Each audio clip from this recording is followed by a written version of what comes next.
This is The Whole Truth, brought to you by the Greenville County Democratic Party. From local city councils and school boards to the South Carolina legislature and the nation, we provide a clear-eyed view of the whole truth surrounding the decisions, the policies, and the politics that have a direct impact on your family, your neighbors, and you. Here are our hosts, the chair of the Greenville County Democratic Party, Stacey Mars, and the third vice chair, Charles Morris. Hey guys, this is Stacey Mars. I am the chair of the Greenville County Democratic Party, and welcome to the Whole Truth podcast. Some of you may be wondering how I got here. In 2016, I woke up angry after the election because Donald Trump had been elected, but I wasn't angry at the people who voted for him. I was angry at myself because I did not do as much as I knew I could have done. All I did was vote. And so I made a promise to myself that come the next election, I would get involved. How I was going to do that, I didn't know, but I just knew I was going to. So in 2019, I volunteered for Vice President Kamala Harris's first presidential campaign.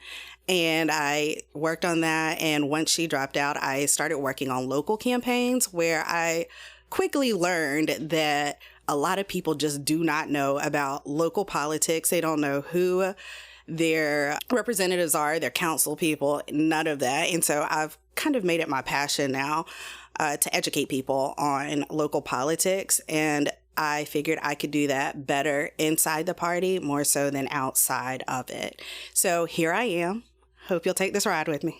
Hey everyone, I'm Charles Morris, the third vice chair of the Greenville County Democratic Party. And my story is a little bit similar to Stacey's, although it's been much more recent.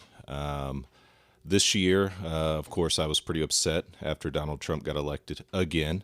And I was really upset with myself for falling in the same trap as 2016 as there's no way. It won't happen. He won't get elected. It's not possible. And then, of course, he did. So on a random day in February, I got an email from the county party about the upcoming convention. And I thought to myself, you know what? Why not? Let me go. Let me go see some like-minded people. And then I got another email asking, do you want to run? And there was a form on there if you wanted to run for a county party officer position. So I looked at it, I looked through it, and the third vice chair requirements were you had to be younger than 36. So I said, you know what? Why not? I put my name down. I showed up to the convention on that Saturday, and what do you know? My name was the only one on there. So I said, well, I guess this is going to be my position now. So here I am. Well, thank you both. Now, as we move forward, we plan to address events and issues at the state level. But today, we are only going to delve into one, because later, we have two guests speaking with us on a very timely local issue at the Greenville City Council. But for now, what's going on in South Carolina? What's going on today? So recently, our very lovely Lieutenant Governor, Pamela Yvette, proposed a plan to construct a so-called Palmetto Pen in South Carolina as part of her platform while running for governor. But let's call this what it really is, a concentration camp similar to the one that's in the Everglades. Absolutely. That's what it is. I think it's funny that they keep coming up with these cutesy names for them because they're not cute at all. We have alligator Alcatraz and Palmetto Pen, and yet here they are cramming people into cages, yes, not feeding them, not giving them water, not letting them outside. And on top of that, let's just talk about this. Most of the people that are in there are not even supposed to be there. They're not criminals. Correct. And so they keep trying to say they're only rounding up violent criminals, but right, everything I see, they keep grabbing people who are going to their hearings. Exactly. Who are checking in with ICE officers like they're supposed to be doing. Exactly. And, you know, the excuse of, oh, they should be coming here legally. Well, when they're going to their hearings, that's exactly what they're doing. So or at least they're trying to. Right. The hypocrisy is just astounding, really, on all of that. And so, yeah, you know, Pamela Yvette has made her statement, but I think we can't let Henry McMaster off the hook. We just can't. You know, the fact that he's even thinking about it, and he has until August 8th to apply for a grant from FEMA for this concentration camp. You know, we need to be in the streets, really. Let's talk about that for a second. That's a good point. So using FEMA money to build detention centers, while at the same time our friends just north of here in North Carolina experienced a horrible natural disaster not that long ago, and they wanted to play politics with FEMA money for people who were actually suffering. The contrast is disgusting, just as disgusting as these, like you said, these cute names they keep trying to come up with, and they want to sell merch for it. It's like we're talking about human beings, and there's been stories coming out that when they feed people, they keep their hands shackled behind their backs and make them lean down and eat off the plate like they're dogs. I mean, it's things like that are just horrific. And Inhumane. Inhumane, and our own lieutenant governor is trying to get in on this because she thinks it looks good for her running for governor. Oh, yeah, but it's not just her. It's all the Republican candidates. I mean, Nancy Mace was the first one to even put it out there. Yeah. So, I mean, we can see that there's really a moral rot within the Republican Party. And so it's going to be up to us to protest this thing and do what we can to stop it, because there is no way in a state that claims to be hospitable that we should have something like a concentration camp, right? A concentration camp here, yes, in this state. Yeah, no, I mean, I completely agree. All right. Well, we are going to bring in the first of our two guests today and have her talk with Stacy and Charles about the Greenville City Council. With us today, we have a very special guest, Councilwoman Dorothy Dowe, at-large seat in the city of Greenville. Thank you so much for joining us, Councilor. Thank you for asking me. It's great to be with you guys here. Of course. So, just to start off, tell us a little bit about yourself. When did you first get elected, and why did you run? Two great questions. I was first elected in 2019. I decided to run. I would say I got invested heavily in politics following the 2016 presidential election. Right. Became a lot more familiar with the party I always identified with, the Democratic Party, in the city of Greenville and beyond in the county. I had built a pretty long tenure in Greenville, both in the workforce, through my church, through commission service, board service, that kind of thing. And so I never really hesitated to consider myself able to serve, wanting to serve. So I put myself on the bench, per se. And you know, that becomes, what area do you want to serve in? What are you eligible to serve in based on where you live? And that became a decision to run for the at-large seat, which at the time was held by a Republican held the seat in his first term, and I ran against him. Okay. That's a big undertaking. It was a huge undertaking. First term, I want to unseat him. So what was that campaign like? Was that your first political campaign? It was my first. Well, I had volunteered on other campaigns before that. We were talking earlier about career paths, and as an engineer, I guess it's ingrained in me to set a long runway and study and lay it out and all those things. So it's kind of an 18-month journey ahead of that campaign to study the job, to learn everything I could about it, and to volunteer on other campaigns to kind of dry run it. So I volunteered on Russell Stahl's campaign when he was running for his at-large seat in 2017. And then started talking to people in 2018, but formally launched the campaign in 2019. Okay. Very nice. So you talked about preparing for it, because I know there are a lot of people out there who are thinking about running, and we're in that season now. Yes. So you said, and there was a runway you had. What was part of that runway? What did you do? Were there any courses? I did. I don't know if that's I don't know if you're trying to trigger it, but I did I was in the inaugural class of Emerge SC. Sure. So Emerge SC is an organization that recruits and trains Democratic women to run for office. So I was part of a very small group that raised you had to have a franchise, for lack of a better term, start in your state. You had to raise enough money up front to demonstrate to National Emerge that you could support a state organization of it. So I was part of the upstate team that raised that money. There was an upstate, a Midlands, and a Low Country, and then we got it launched, and I said, well, I'm going to go to the inaugural class. And Emerge has evolved over time. At the time I did it, it was an 8-month program. Did you do Emerge, Stacey? I did do Emerge. It was an 8-month. 8 months anymore. I think they pared it down. It was a lot, but I cannot tell you how valuable that training was for me in terms of running a campaign, being a candidate. Maybe not running the campaign, because I have a great campaign team and a great campaign manager that runs it, but being a candidate, I learned so much. It was like an 8-month full day every month, once a month for 8 months, and learned so much then that helps me to this day. Would you say that that's where you formed maybe some of those initial connections that you needed when you decided to run? No, because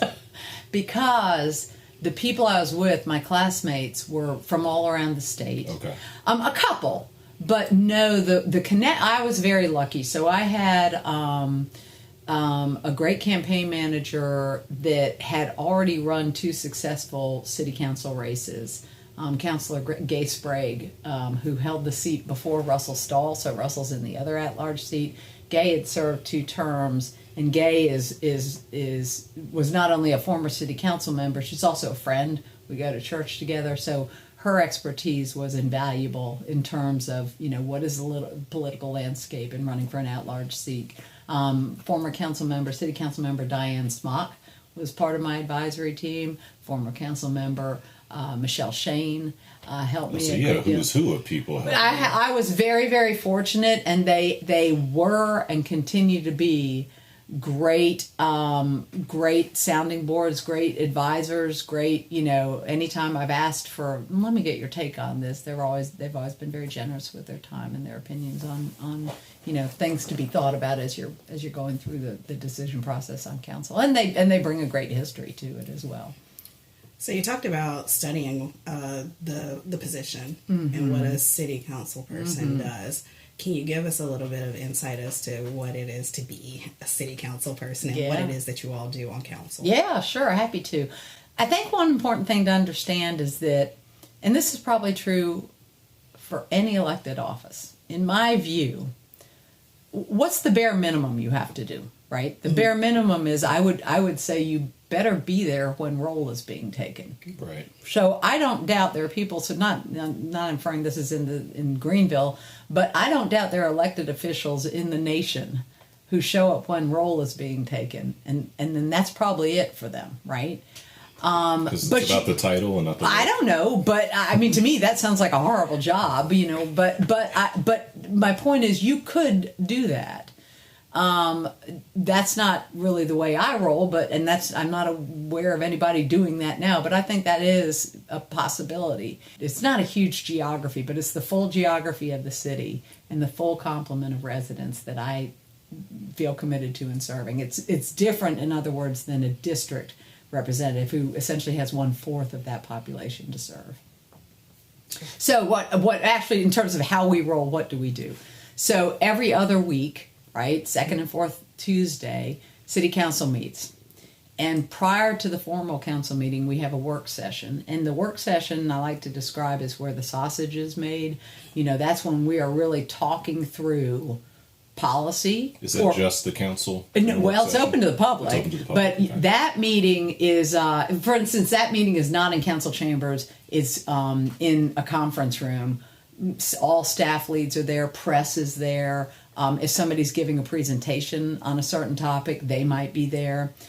So that's a defined agenda, and any executive session items happen at the tail end of that as well. All right, and in an executive session, it's just council and the city. What exactly are you doing in this work session? What differentiates it? So I'll give you an example. In the last work session, we had a presentation from our Greenville police chief and the command staff, and they wanted to present on work they had done to evaluate their 911 dispatch service. We've just opened up a new public safety campus with a whole new 911 dispatch area, and believe me, if you'd seen where they were in the LEC versus where they are now, I don't know how they functioned in the old room in the LEC, but at any rate, now they're in a much better space with much more room to see what the others are doing. Police chief gave it. He introduced the command staff. He gave data on crime statistics, trends, and then they had done a survey of everyone who had used 911 in the previous year. It might have been 18 months, and gave the feedback on that. And so that's, a deliberate presentation where council can ask questions, press can report on it if they choose to. That's just one example of a thing. In executive session, we can be talking about anything that deals with economic development or personnel issues. I'm trying to think if we had, I think we had an executive session that night. Cannot talk about what was on there. We also, another example of something that would be in the work session would be anything to do with our zoning code. So we've been relooking at our brand new, well, it's not even brand new anymore. We rezoned the whole city in 2023.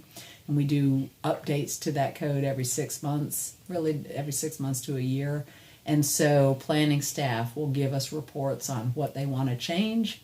We'll give feedback on how we feel about those changes. And it might be down to an example of a project or a parcel and why they're looking to do that. So it's kind of, it's into the nuts and bolts of the city. But at some point you have to have that ability for council to speak freely on things and ask questions of staff, and for staff to get feedback from us on to help them go in the right direction. Okay, so there's just more people involved than, say, maybe a regular city council meeting because you have staff. There's more staff involved, Right. yes, because in a city council meeting, staff is there, but they're only presenting if there's a specific docket item that we want to hear from them on. Okay. And so some of the stuff that's talked about in your work sessions, does that make its way to the executive meeting? The formal council meeting? Yeah, the formal council meeting. Yeah, sure. Like an example would be the zoning changes, right? Where we're updating the code.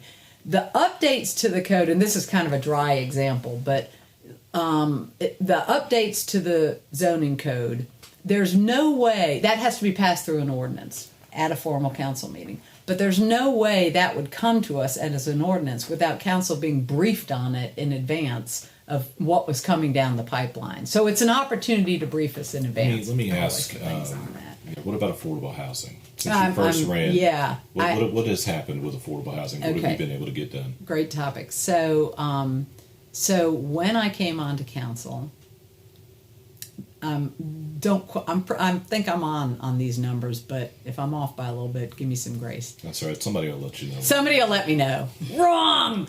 Okay.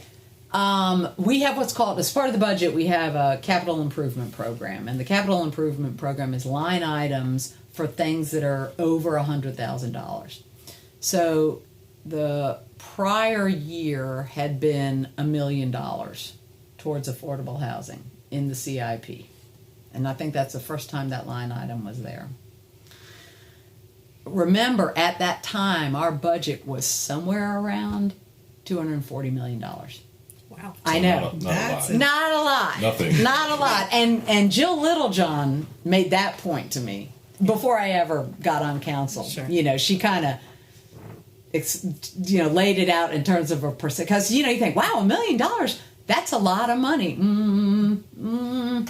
Let's think about it in a bigger Not enough. picture. Right. It's not going to do anything. You're right. Well, and it can do, the whole issue of leveraging dollars is again another topic. But then here came 2020. What happened in 2020? Two things happened in 2020 that hit the headlines that were, I can tell you, unforeseen by council. The first was COVID. Of course, that hit 3 months into our tenure. How do you govern in a pandemic? Okay, so that's right during budget season. And how was the city manager's budget going to respond to the incredible unknown of the impact of COVID at the time? Well, what he did in the proposed budget was cut that $1 million, I'm going to say, to $500,000. Not unreasonable if you think about where we were. Think about your own understanding of your economics in April or early May of 2020. A lot of uncertainty. A lot of people not working. So you're scaling back because you don't know what's going to happen. Of course. And it just bothered me. But I guess, Charles, maybe it was that this is my first budget cycle, and maybe I was a little timid, and it's like, I don't know what this is going to do to us. Everybody felt that way. But boy, it bothered me that number was cut. But I couldn't quite lean in enough to say, don't cut that.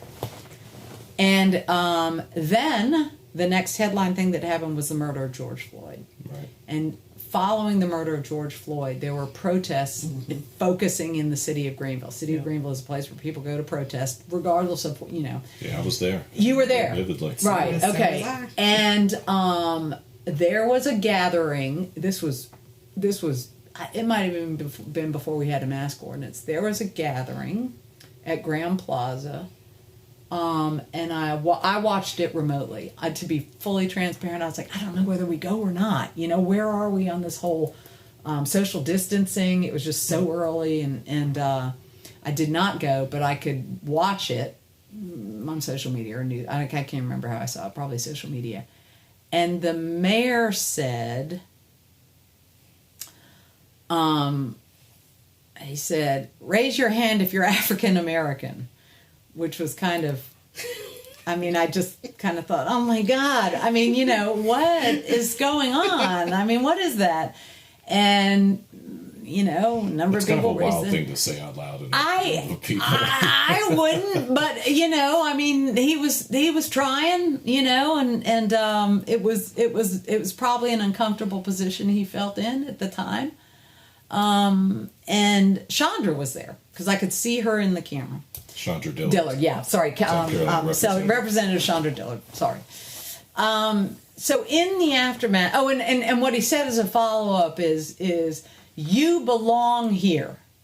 There should be a place for you to live here in the city of Greenville. So somehow he was kind of parlaying this George Floyd protest into affordable housing. I can't even remember to connect the dots, but it was an uncomfortable moment for me to watch, and I'm white.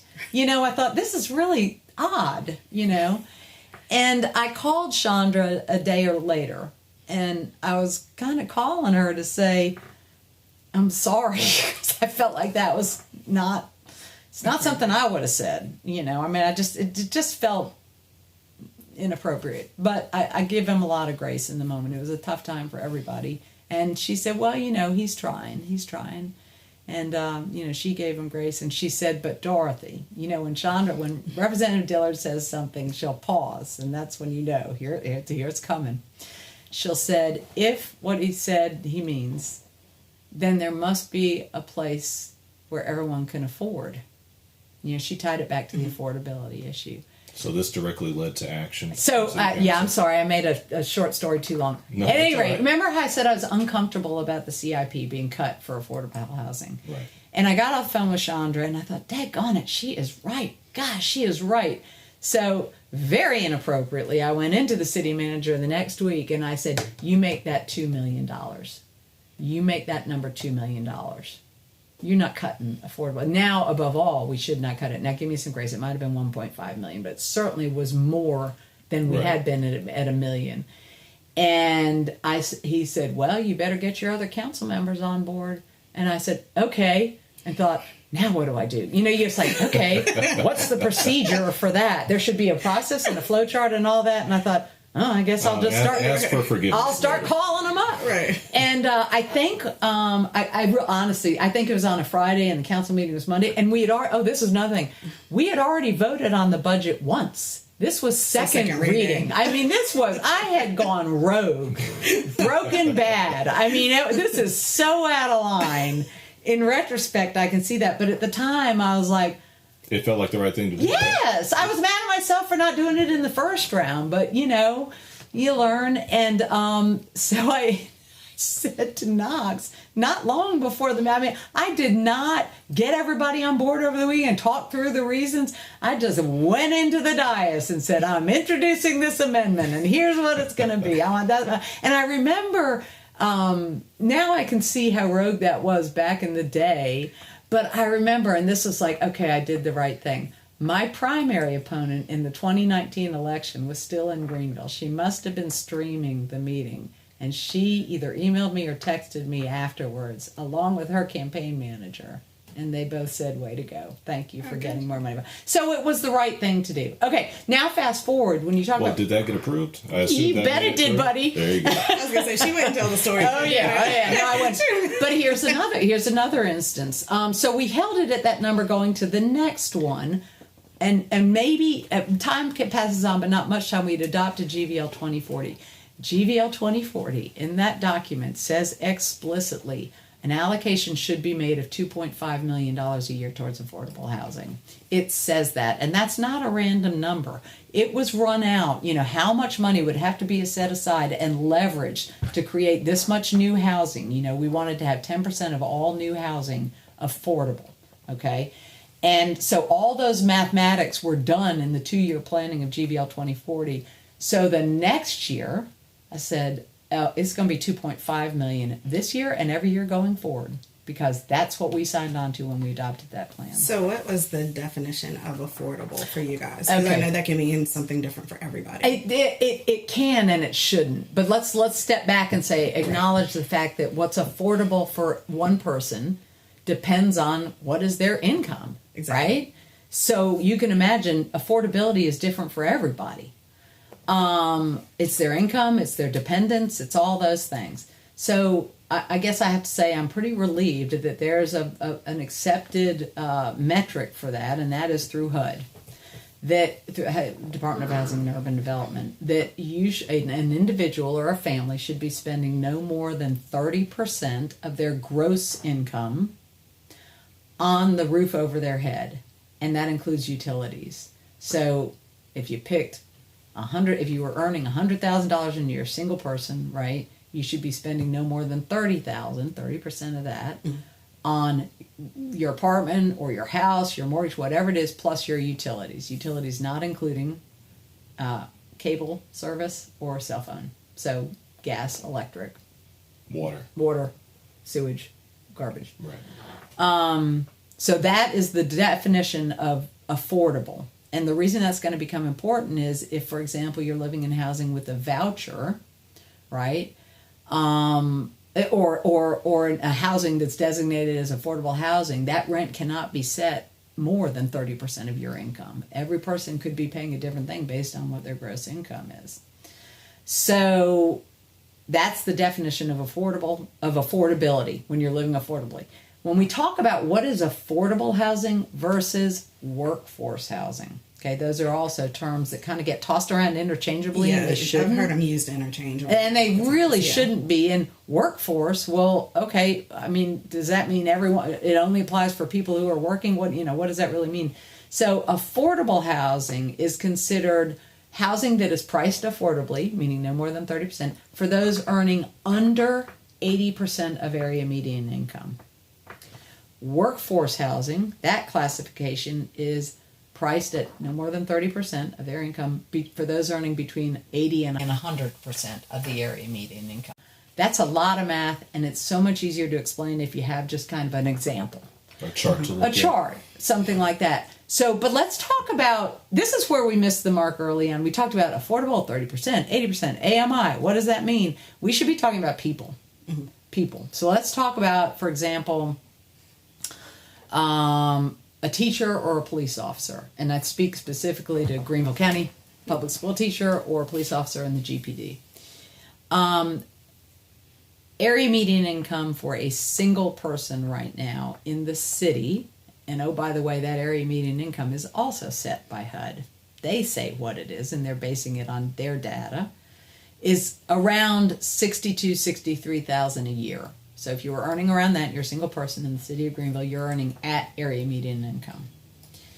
So 80% of that is around $48,000, which is where teachers and cops are. Teachers and cops, as one example, are at about 80% area median income. A nurse might be right at area median income. A public works professional, like in our public works department, is below that. A starting out firefighter is below that. Retail workers are below that. Restaurant workers most often are below that. Not always. There are some servers making very good money, Depends on the restaurant. Depends on the restaurant. Depends on the menu. All of those things. So those are the different variables that come into play. So does that answer your question? It's Absolutely. A lot of math, but I love wandering in those waters, because I think anything we can do to answer your question, what is affordable? Because everybody will say, well, what do you consider affordable? And it's not really what I consider affordable. It's how is it defined as HUD makes allocations, as Right. vouchers are given. That's what's important. So, Councilwoman, we've really enjoyed this conversation. What is the future of the council? What's coming up? What are the hot topics? Well, let's think. So we've been in recess in July, okay? Prior to that, we approved the budget, so now all that goes into play. So there is this waiting period of July 1, the new budget starts, and there are a lot of infrastructures on projects on the horizon that if you follow me on social media, you've seen, kind of Yes, exciting, absolutely. nice things to have. We also in June contemplated a camping ordinance. That was put on the docket June 9th, and council voted to postpone it until August 11th. And there were about, I'm going to say around 18 speakers at that meeting, and the overarching message seemed to be give Greenville Together more time to do the work that they've been charged with doing. Can you expand on that for just a second? Sure. Well, who are they? Who is Greenville Together? What are they? So Greenville Together was formed about 10 months or so ago. They are the overseeing nonprofit is United Way, so they're under the auspice of yeah, that's a good way of putting it. But they're not an entity unto their own, like it's not a separate nonprofit. They're under the umbrella of United Way. That's the way I wanted to say that. Funded largely by foundations, somewhat by the city of Greenville. They started, they had about 3 months at the end of 2024 to do some study of the problem, and they engaged with the problem of homelessness and where are we in the city of Greenville. What is the direction of it? Are we making advances? Are we losing ground? I think City Council had a feeling that we were losing ground and not doing enough to address the problem. With all the wonderful success and all the top 10 stories and all those things you hear about, at the same time, our homeless population has been growing. And the data supports that and is continuing to grow. So the Greenville Together organization was formed with input from an advisor that was brought in, Barb Poppy, who has national experience, to say what are other communities doing nationwide? Because we had really, as a city, I don't know how much we had looked outside of the city and the county, and those are two different situations. Right. We have the city, and then we have the county as the whole, right? But the majority of service providers for homeless services are located in the city, okay? All this time, there have been concerns raised by residents and business owners about the impact of homelessness either on their living condition, their property, or business providers, certainly in the downtown area. So it's been a growing concern. Who do those people speak to? Who do they give that feedback to? So they may give that feedback. They could give it to a number of things. I only know what comes to me, right? But more often than not, people will communicate to their district representative, and I'm aware of it when they copy me. Okay. So let's think about which districts could be most vulnerable. It's really in the Mercy Corridor area, the West Greenville area, a lot of complaints coming from those areas. But District 2. District 2, District 1. I would say, in my view, the problem of people are experiencing homelessness and are spread throughout the city. Concentrated, yes, in the Central Business District, but there isn't a place untouched by homelessness in the city. Right. We have a lot of complaints from a situation going on near the Cascades off Ferndale Boulevard. So that just kind of gives you an idea of how far it expands. Yeah, go ahead. So when you talk about Greenville Together, and the consensus was to give them more time, can you talk about what it is that they've put together? Yes, that would give them more time? Yeah, and I don't want to speak for them, so I'll speak towards what they have shared with us. Right. Okay. Yeah. Let me put it that way. Of course. So Greenville Together spent this first few months, the end of 2024, kind of formulating, okay, what is the condition on the ground? Now, what is our plan? And early on in 2025, they committed to, and this is, their commitment, their timeline, their goal, that we will rehouse 80, and I'm going to give a split on that, 80 people or families by the end of 2025. Now let's step back for a minute. That 80 is split into two categories. 50 people or families will go into housing, new housing. We will find a home for them to live in or an apartment for them to live in. 30, the balance of the 80, will be reconnected with family or friends, either in Greenville, in the area, or outside of. So they use this. I'll give this example for this one of their examples. They had, I think it was a couple that was living unsheltered that had come to Greenville from Alaska. They had driven here to do something. I'm not sure what the job was. I know this is you really hear these stories. And I'm paraphrasing the Greenville Together story because they just shared it. They had a community meeting that I was at Thursday night. Had come, but whoever the person was that they had contacted to come, didn't really have a place for them to stay. So it was a kind of an ill-fated plan that fell apart. They came, they landed here, they didn't have anywhere to live, and they didn't have a fallback plan, and they didn't have the money to get back to Alaska. Oh, wow. So now you have two unsheltered people, or two people living in their car, unintended, but yet adding to the problem of homelessness in the community. So Greenville Together paid for them to go back to Alaska. Oh, nice. Yeah. Okay. So that's an example of the 30 subgroups, Sure. right? The 50 are people that they're finding a unit of housing here in the community. Okay, so that's supposed to happen, those 80 by the year end. right. So can you give a little more insight to the camping ordinance? Yeah. So the camping ordinance. So I want to give another piece of information that kind of led us to this. So I talked about the sort of concern elevating on council towards the end of last year. We also heard a report at our retreat on an update, a 1-year update on the homeless court, which was established in the city of Greenville. And that had been in existence for a year. The city, boosted it up. It happens once a month at Triune Mercy. Somebody who has a barrier to entry housing because they've got some kind of problem, they might have had a misdemeanor on their record or whatever.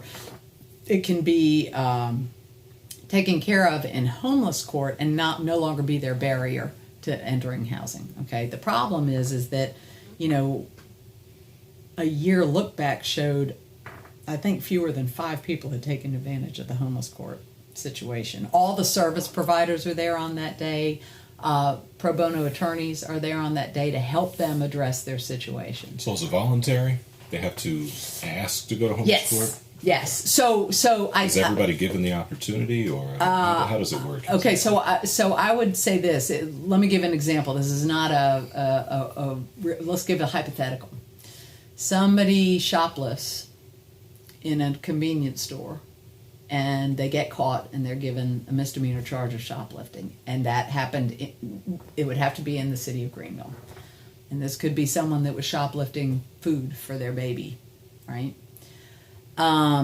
That arresting officer who gives them the citation or whatever, I don't want to get too down in the weeds of what is the term, because I'm not an attorney and not a former police officer, but could say, you can go to appear before homeless court, okay, and plead your case on this.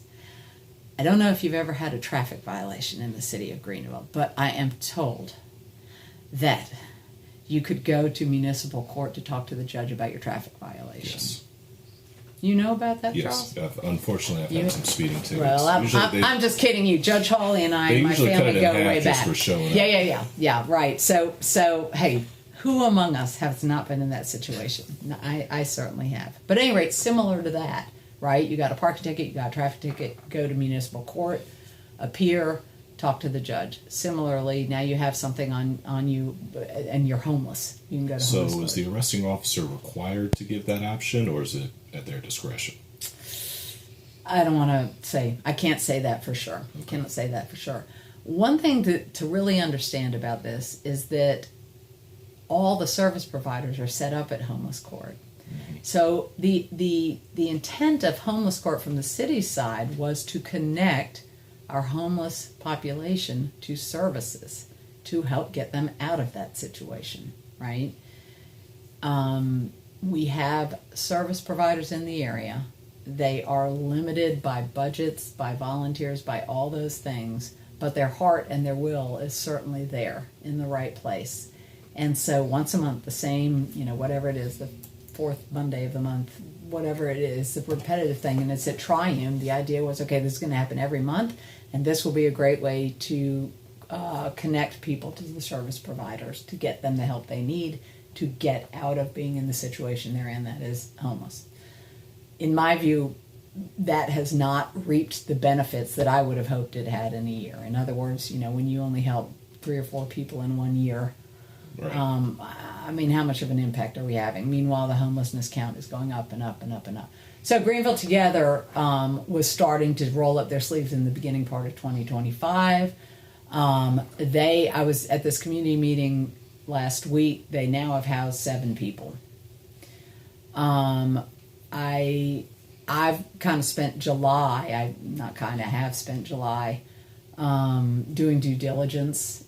We had met, myself and Councilmember Dworkin had met with the service providers repeatedly ahead of the ordinance going on the docket in June. What are they saying the holdup or the hindrances are? For housing people? Yeah.